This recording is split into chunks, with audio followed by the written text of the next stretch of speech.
नाही यज्ञ घालता आला तर नका घालू द्या, नका होऊ द्या आपल्या हातानं, पण एकच करा. तांब्यावर पाणी देऊ शकता म्हणून वाडवडिलांकडे विचार करा. आपल्या दाराला आलेले, मी म्हणतोय त्या काळात जेवढी गरिबी होती ना तितकी गरिबी आज नाही. तुमच्या घरातले कुत्रे जगतायत, मांजरं जगतायत तुमच्या शिल्लक राहिलेल्या अन्नावरती. पहिल्या काळामध्ये घरात आलेला एक भाकर शिल्लक असली तरी कोरभर भाकर का होईना पण याचकाला किंवा आलेल्या अतिथीला दिली जात होती. आणि म्हणूनच त्यावेळेस सुख होतं, आनंद होता.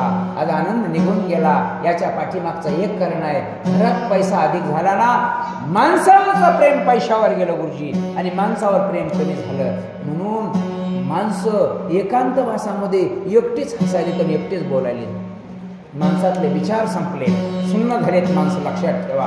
आणि म्हणून प्रेम माणसावरचं मोबाईलवर गेलं, माणसावरचं प्रेम पैशावर गेलं, माणसातली माणुसकी हरवून गेला माणूस. आणि म्हणून ते प्रेम आज राहिलं नाही. ऐका पुढची कथा. कोटी अर्बुदे राजसुयज्ञ ग्रहणे कोटी गोदान सुवर्ण पूर्ण घरादान शुद्धी समान नव्हे ते.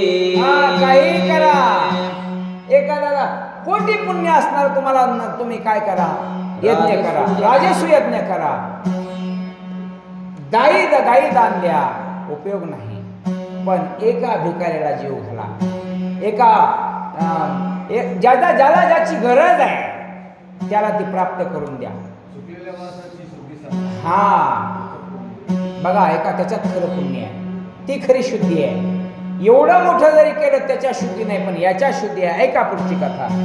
हिता शुद्धीचे उत्तर एक श्रीरामासी परम सुख ब्रह्मज्ञान त्या पुढे रंक होयाल्पक निज मोक्ष. ती शुद्धी सांगा. अरे ब्रह्मज्ञान जरी मिळालं तरी त्याला बाजूला सारा.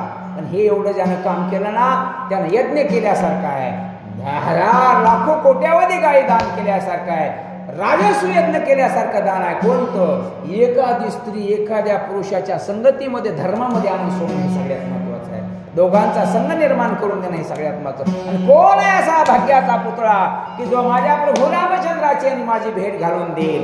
हनुमानजी एकांतवासामध्ये ऐकतायत, सीता माता आपल्या मनातले उद्गार त्या ठिकाणी व्यक्त करत आहेत. राम पावे परम सुख भ्रांती गत मोक्ष नये तूक ब्रह्मज्ञान तैसेची देख यज्ञ दानादिक कोण पुसे. माझ्या रामाला जो सुख देईल त्या यज्ञ दान केल्याला सुख मिळणार नाही. काही करा, अनंत प्रकारचं असणारं पुण्य करा, पण याही पुण्याला मागं सारणारं हे महत्वाचं काम आहे, धर्माचं काम आहे. आणि जर असा जो कोणी करणारा असेल ना तर तो धन्य धन्य आहे. तो माझ्या भगवंताच्या गळ्यातलं ताईत होणार आहे, आधीच आहे. विचार आपल्या मनातले प्रकट सीता माता करू लागले. माझे व्रत तपदानशील मी पतिव्रता निर्मळ माझी मदची नवती सफळ झाले निष्फळ रामे विना. आणि एका देवाला सोडून पातिव्रतेपणालाही बाजूला सारला गेलं का? ज्या भगवंताला मी त्या ठिकाणी काय झाले, अंतरले गेले. आणि अंतरल्याचा परिणाम माझं पातिव्रत्य त्या ठिकाणी कामाला येत नाही का? माझं पातिव्रत्य पण पूर्ण असतं तर मी दुष्टाच्या संगतीमध्ये आलेच नसते. पण माझ्या एका रामाला, आणि म्हणून जगतामध्ये एकाला सोडून, आणि म्हणून एकच करा, एक धरिला चित्ते माईचा पती. एकाला सोडून बाकीचे कर्म करताल तर नरकाला जावं लागेल. आणि नरकाला गेल्याच्या नंतर आपल्याला चांगली वृत्ती प्राप्त होणार नाही. म्हणून मी रामाला अंतरले हा भाव व्यक्त करू लागले. घाटा पडलिया हिरवा चना घाटा दिसे परी नाही दाना तैसे निष्फळ व्रत तपदान रघुनंदना. जे तप कराल, वाचोने जे कर्म कराल, राजसू यज्ञ कराल, उपयोग नाही. उदाहरण दिलं, हरभरे पेरता ना शेतामध्ये, हरभरे पेरल्याच्या नंतर त्या हरभऱ्यावर एक घाटाळी पडत असते. हरभरा दिसायला दिसतो पण आतून कसा असतो, पोकळ बनतो, दळला दळत नाही, पीठ होत नाही. तसं त्याच्यावरती अधर्माची आळी पडली म्हणून तो घाटा राहिला नाही. तसं माझं झालंय. माझा राम माझ्यापासून अंतरला गेलाय, किंबहुना त्याचा परिणाम माझ्यावरती उलटदर्शी होतोय. सीता माता बोलू लागली, राम पुरुष प्रकृती सीता जो करी नित्य यांची ऐक्यता, तो पुण्य पुरुष याही परता नाही सर्वता ती. तो पुण्य पुरुष आहे. कोण पुण्य पुरुष आहे? प्रकृती आणि पुरुषाची जो भेट घालून देणार आहे. होय.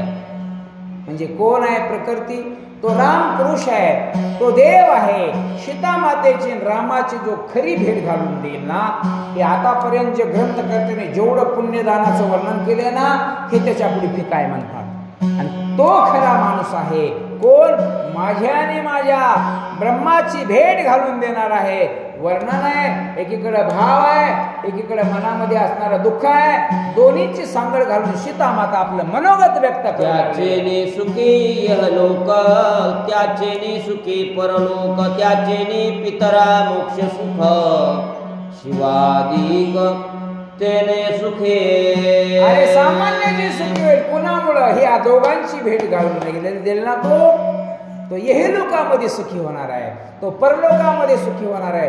नवे नवे त्याचे पितर सुद्धा सुखी होणार आहेत. एवढं पुण्य त्याला मिळणार आहे. बघा, माझ्या सीता मातेच्या मनातले उद्गार आहेत, भाव आहेत, जो विचार आहेत, तो अनुसरून सीता माता आपले मत प्रकट करू लागली.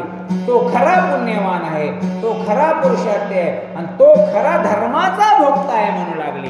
कुंडलिका वरदे विठ्ठल, ज्ञानदेव तुकाराम रामकृष्ण हरी.